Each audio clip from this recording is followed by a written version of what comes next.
গরিব যদি মরে তাহলে বলে সে মারা গেছে, আর যদি বড়লোক মরে তাহলে বলে সে ইন্তিকাল করছে, আর যদি সেলিব্রিটি মারা যায় তাহলে বলে সে না ফেরার দেশে চলে গেছে। গরু ঘাস খেয়ে দুধ দেয়, আর সাপ দুধ খেয়েও বিষ দেয়। পার্থক্যটা শুধু খাবারের নয়, পার্থক্যটা জাত, স্বভাব এবং আচরণের। একটা কথা কি জানেন, কখন যে কাকে কার দরজায় গিয়ে দাঁড়াতে হবে সেটা সৃষ্টিকর্তা ছাড়া আর কেউই জানে না। তাই মানুষের সাথে কখনোই অমানুষের মতন ব্যবহার করবেন না। আমাদের বাঙালিদের প্রধান দুইটা সমস্যা কি জানেন, যারা ব্যর্থ হয় তাদের নিয়ে হাসাহাসি করে, আর যারা সফল হয় তাদের নিয়ে হিংসা করে। হ্যাঁ, এটাই হচ্ছে বাঙালি।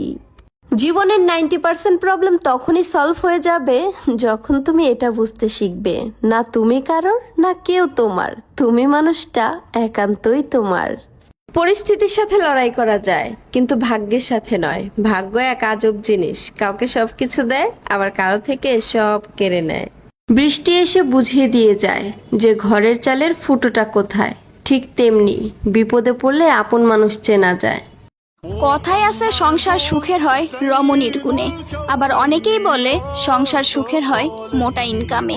কিন্তু বাস্তবে সংসার সুখের হয় স্বামী স্ত্রীর একে অপরের প্রতি শ্রদ্ধা, বিশ্বাস ও ভালোবাসার মিলবন্ধনে। নারীকে সবজি দিলে তারা তরকারি বানিয়ে দিতে পারে, নারীকে ঘর দিলে তারা সংসার বানিয়ে দেখাতে পারে। নারীকে যদি ভালোবাসা দেওয়া হয় তাহলে তার পুরো জীবনটাই দিতে পারে। মোট কথা, নারীকে যা দিবেন তার দ্বিগুণ ফেরত পাবেন, হতে পারে সেটা ভালোবাসা কিংবা ঘৃণা। সন্তান যতই খারাপ হোক না কেন মায়ের কাছে সব সময় ভালো হয়। ঠিক তেমনি স্বামী যতই খারাপ হোক না কেন একজন স্ত্রীর কাছে স্বামীর কোনো দোষই তেমন চোখে পড়ে না। কিন্তু ঘরের বউ যতই ভালো হোক না কেন স্বামীর কাছে জীবনেও ভালো হইতে পারে না। একটা জিনিস লক্ষ্য করলে দেখবেন, অভাবী মানুষের অভাব হয়তো চিরকাল থাকে না, কিন্তু লোভী মানুষের অভাব মরার আগের দিন পর্যন্ত শেষ হবে না। আপনার জীবনে লোভ জিনিসটা যত কম হবে, আপনার অভাবও তত কম হবে।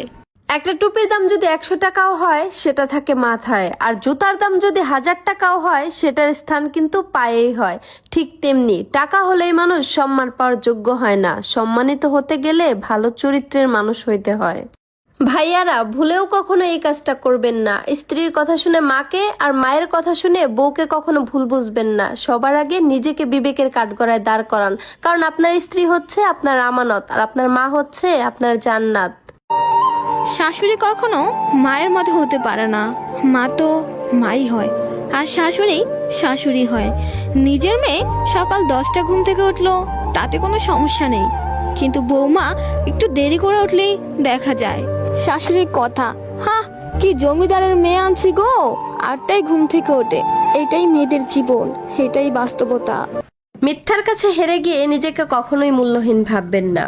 মনে রাখবেন, উপরওয়ালার লাঠিতে না আওয়াজ হয় না, কিন্তু সঠিক বিচার ঠিক সময় মতোই হবে। ওহে নারী, ক্রিম লাগাও, কারণ কি জানো, কারণ তোমার শখের পুরুষের স্বপ্নে রাজকুমারী আসে, কোনো কাজের বেটি না, বুঝলা বোন? ড্রেনের নোংরা পানিকে যদি আপনি 1000টা ফিল্টার দিয়েও পরিষ্কার করেন তারপরেও খেতে পারবেন না। ঠিক তেমনি কিছু কিছু মানুষকে হাজারো ভালোবাসার পরেও ভালো করা যায় না।